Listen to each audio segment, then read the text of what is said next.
For a whole year, my room became my world.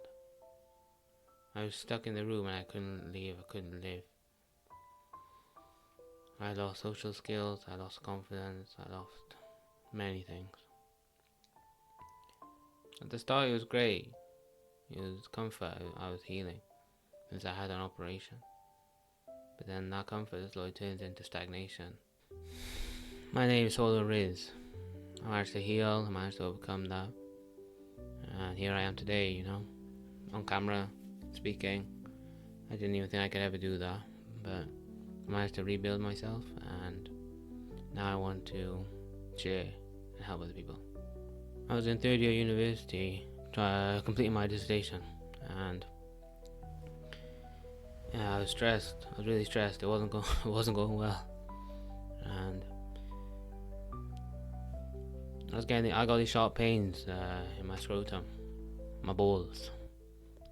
You know how a lot of people actually there's a lot of things people just say, like, don't speak about it. And this kind of pain, I was just ignoring it. I was like, it'll go away, hopefully.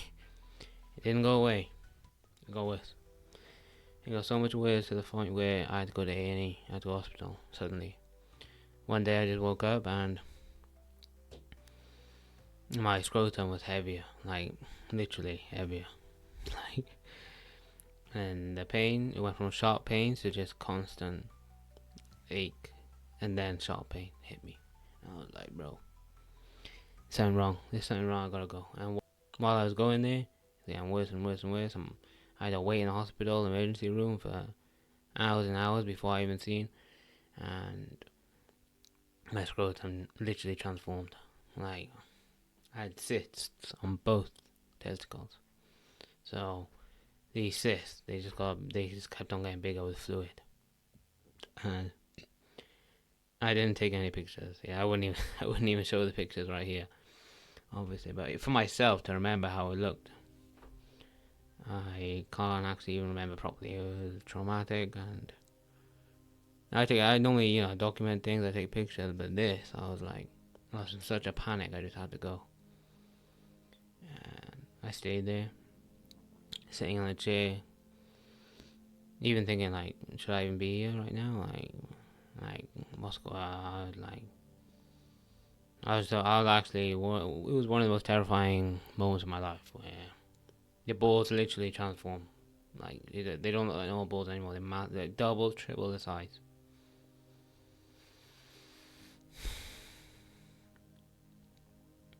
Eventually, I saw the doctors, and they were like, "Oh, we have no idea what's going on here. We have to do an investigation." And I was like, "Great." In the end, they literally said, "We don't know what's going on. We probably think your testicles are dead." And because even though I had pain, they told me, like, before, they said, "We're gonna have to open you up and explore, and we're gonna cut off your balls most likely because they're probably dead. So come to terms with the fact that you're not gonna have any kids."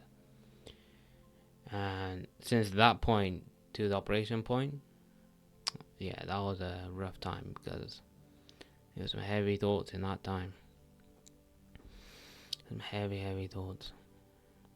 I mean, I had the operation, it went well. I woke up, I checked down there, like, yeah, boy, my boys are still here. So they managed to save them, but honestly, the worst hasn't even begun yet.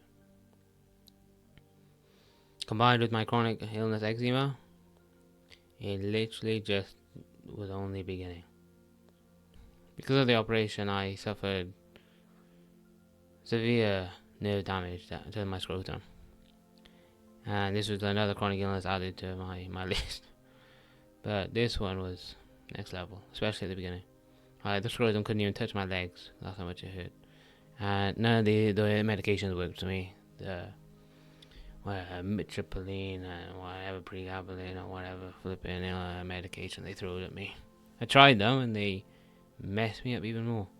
So I just had to raw dog the pain. And then obviously there were stitches inside the testicles, not the scrotum.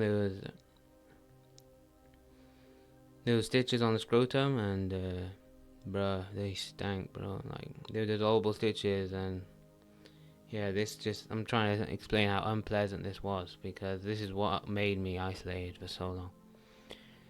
And I ate junk food. The pain was so big. I ate junk food. My body just started deteriorating, day after day. Obviously, at the beginning, it was a break. I dropped out of university. I didn't finish my dissertation, and it was like I accepted it. It's just how it is, and I was, it was peaceful, it was comfort. But like I said at the start, peace, comfort turned into stagnation. I looked around. I saw everyone else getting on with their life, making memories, going on holiday, doing things, just getting married. So I get some news about someone, and I'll be like, "Come on, bruh. What even is my life right now?" I literally just wake up in bed all day, get up to do some like movement, try to do some movement for my blood circulation, get back into bed. There was some psychological damage as well, where honestly, like body horror, like bro, looking down there or looking in the mirror, like I got pictures obviously afterwards.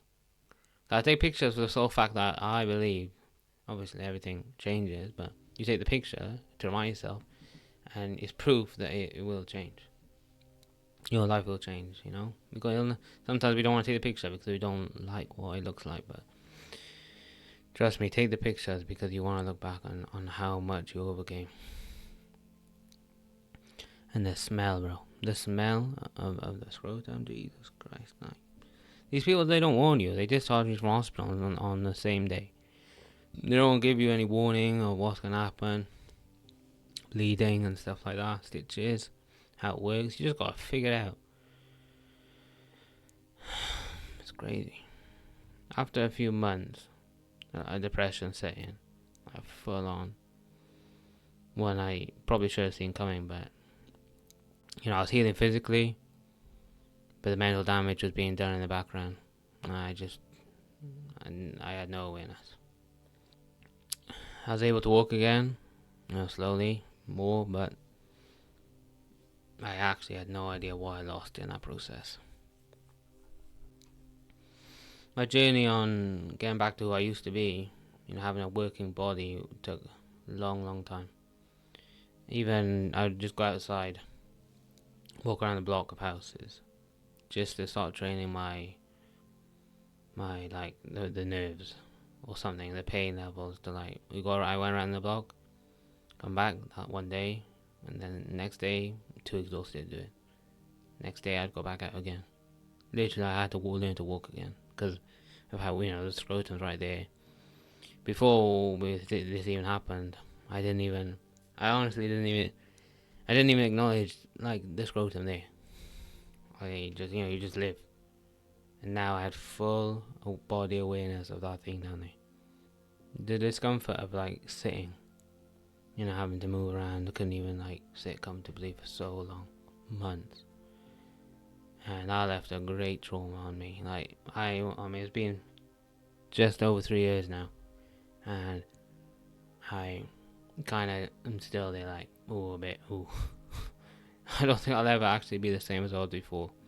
No, I mean, the next step was going back into into the world, seeing people, and going to people's houses, and that's when it really hit me, where I was like, whoa, I actually lost all my skills here.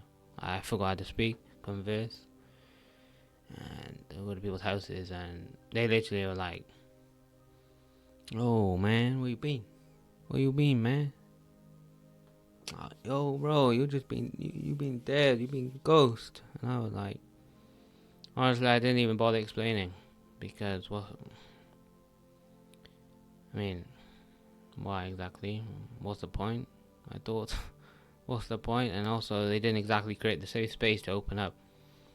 So I just, said, "Yeah, bro, been a hard time, innit? Had an operation, blah blah blah, whatever I said. I can't even remember. It's been such a long time. This is one of the hardest challenges I've faced in my life. Also, I want to share it today because honestly, I didn't even know about this type of illness. So, somebody out there might find this video also about to go through something like this or have been something like this, and for me, it just rocked my entire world. You know, I lost all my skills, social skills, confidence, loss of identity, and honestly, I literally gained social anxiety again. You know, I was so socially anxious when I was a teenager, and slowly I worked through it. Like, I took a lot of work to work through that, and I thought I was like, I mastered that. And then this came along. I was like, no, you haven't mastered it. You're back to level 0. It's like a muscle. It's it's a skill. Didn't work. I couldn't work on it for over almost a year, and I was like, I just couldn't believe it. I just couldn't believe I had the identity. I'm a confident person. I'm a guy who speaks, and I just lost it. So many problems are plaguing me now: body image, thoughts, overthinking, and forgetting what to even say. How to create the flow. How to initiate. And because I'd done it before already, maybe I had a bit of an idea. I wasn't starting from square one. But this is why I know the journey so well, because I've started from level 0 so many times. I put myself back into social spaces as much as I could, just to get myself familiar again and comfort. Eye contact, learning how to converse, generally just speaking like a normal guy. I had to literally learn how to be human again. It was kind of dehumanizing.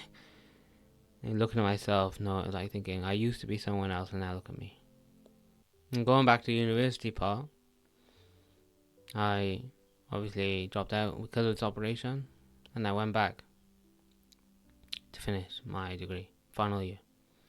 Now, obviously, before I was having a stressful time, it wasn't going that well, and I at best would have got a 2-1, the second highest grade, or a 2-2, the one below it.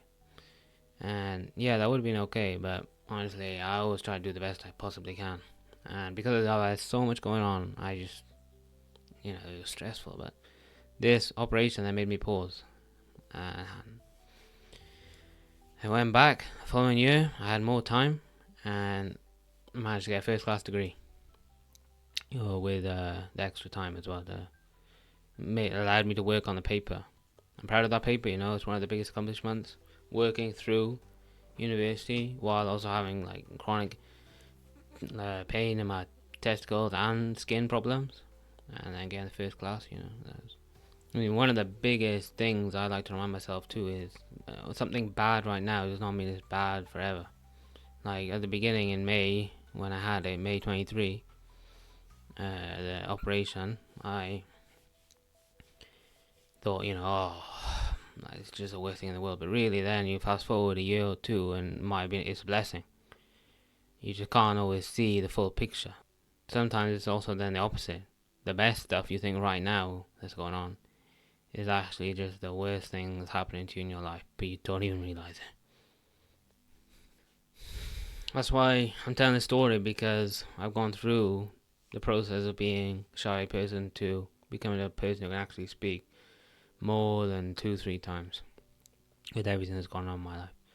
I understand how painful it is to be a guy who just sits there, be a person who just wants to be included, wants to be their best self, wants to get out there, wants to just live. But then we don't have the skills because the school didn't even teach you. Social anxiety is such a big thing right now. That's why with my channel, I want to help people become their best self. I can teach you how to go from being a shy person to a confident person and learn the skills.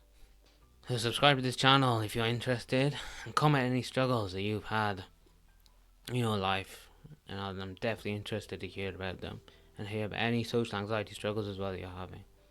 Keep going, stay strong. This is Solo.